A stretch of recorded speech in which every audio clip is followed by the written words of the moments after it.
Adapun sekarang masih ada jalan untuk menghindarinya. Beliau pun memerintahkan kaum beriman untuk memilih jalan ini. Mengapa Nabi tak pergi bersama mereka? Sebab beliau tak diperintahkan untuk pergi. Tempatnya di sini, di negeri berhala. Manusia mulia ini akan tetap mengumandangkan nama Allah. Beliau akan tetap menerima berbagai penyiksaan tanpa keluh kesah selama dirinya yang disakiti. Bukan kaum lemah yang menjadi pengikutnya, apalagi para pemuka yang juga menjadi pengikutnya. Siapa saja yang pernah melihat potret keteguhan dan pengorbanan sehebat dan seagung ini, datangkanlah. Sungguh, ini adalah keluhuran yang tak akan bisa dilakukan kecuali oleh para rasul ulul azmi yang terpilih. Sesungguhnya manusia dan rasul bertemu secara padu dan menakjubkan dalam diri Nabi Muhammad SAW. Orang-orang yang meragukan risalahnya sebenarnya tak pernah meragukan keagungannya, kemurnian jiwanya, dan kesucian sisi kemanusiaannya. Allah Maha Mengetahui, Dia akan meletakkan risalahnya. Tuhan memilih tempat berlabuhnya risalah dalam seseorang manusia yang Dia sucikan sedemikian rupa, hingga mencapai puncak keluhuran, kemuliaan, dan keagungan yang pernah dikenal manusia. Orang-orang yang melihat dan mendengarnya dilarang untuk berlebihan dalam mengagungkan sosoknya. Bahkan sedikit berlebihan saja beliau tak menyukainya.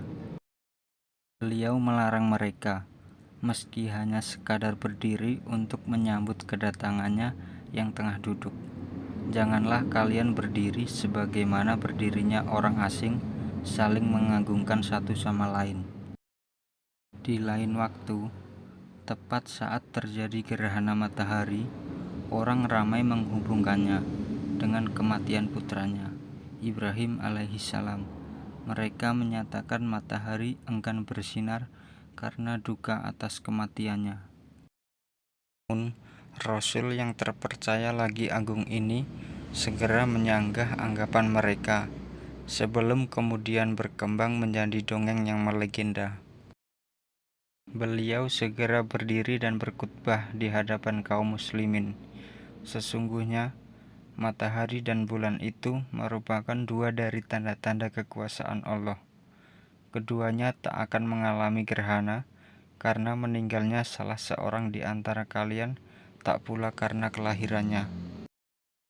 Suami Khadijah ini adalah orang yang bertugas menjaga akal dan pemikiran manusia.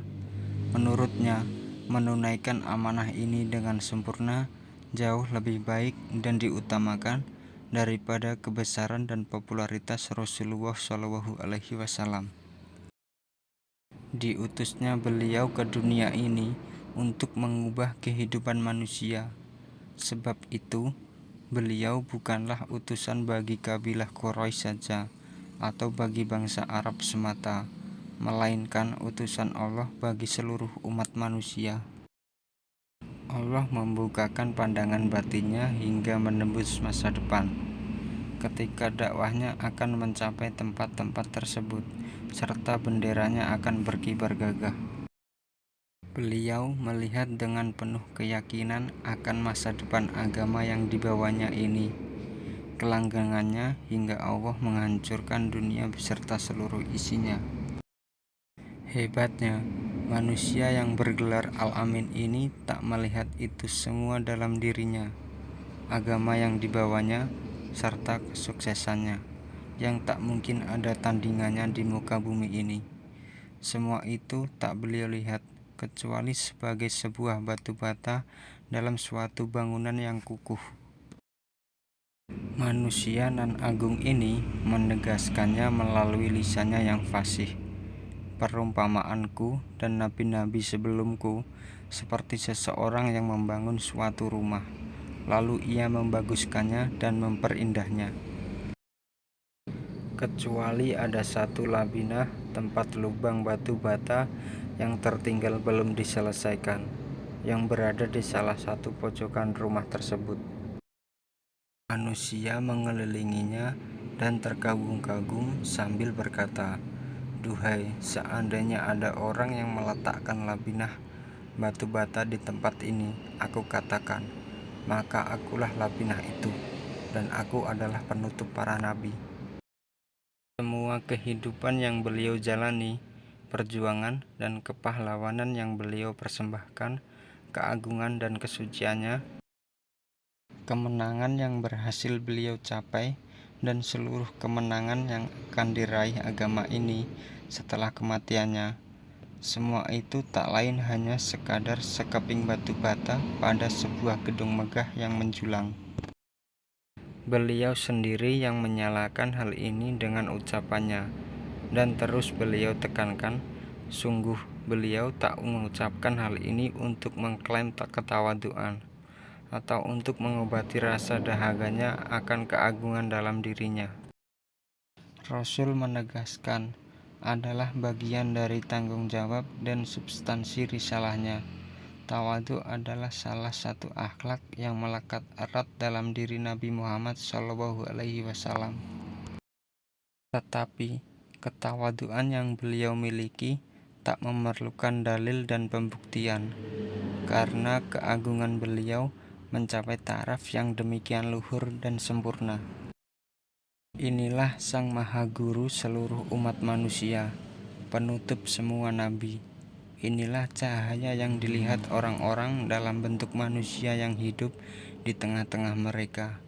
Kemudian, dunia pun melihat cahaya ini setelah kepergiannya sebagai sebuah fakta dan kenangan. Sekarang, kita akan menemui sejumlah sahabat mulia melalui lembaran-lembaran berikutnya. Kita akan terperangah melihat keimanan dan pengorbanan mereka. Tak hanya itu, kelak kita akan dibuat kagum melihat besarnya tujuan yang mereka tatap dalam kehidupannya, serta kita tak akan pernah menemukan tandingannya. Semua faktor yang membidangi lahirnya mukjizat ini akan terlihat di hadapan kita. Faktor ini tak lain adalah cahaya yang mereka ikuti. Cahaya ini tak lain adalah Muhammad SAW yang Allah satukan dalam dirinya, penglihatan terhadap kebenaran dan keluruhan jiwa sehingga hidup menjadi demikian berharga dan masa depan manusia menjadi gemilang. Bab Mukadimah. Apa yang kami kisahkan dalam buku ini sesungguhnya bukanlah pesona yang dibuat-buat atau dongeng turun-temurun.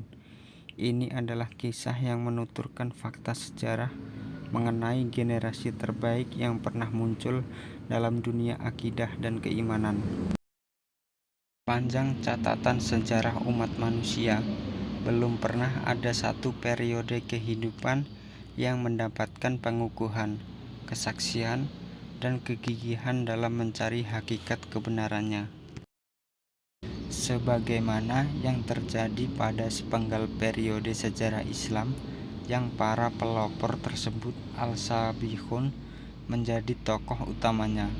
Banyak sekali kajian dan penelitian yang dilakukan secara terus-menerus untuk mempelajarinya. Selain itu, banyak upaya luar biasa dikerahkan untuk mempelajarinya, dan para ulama berbagai generasi berlomba untuk mengkajinya, sehingga tak ada satupun isu atau desas-desus mengenai generasi pertama dalam Islam ini, kecuali mereka akan meletakkannya dalam mikroskop penelitian, pengkajian, maupun krilik.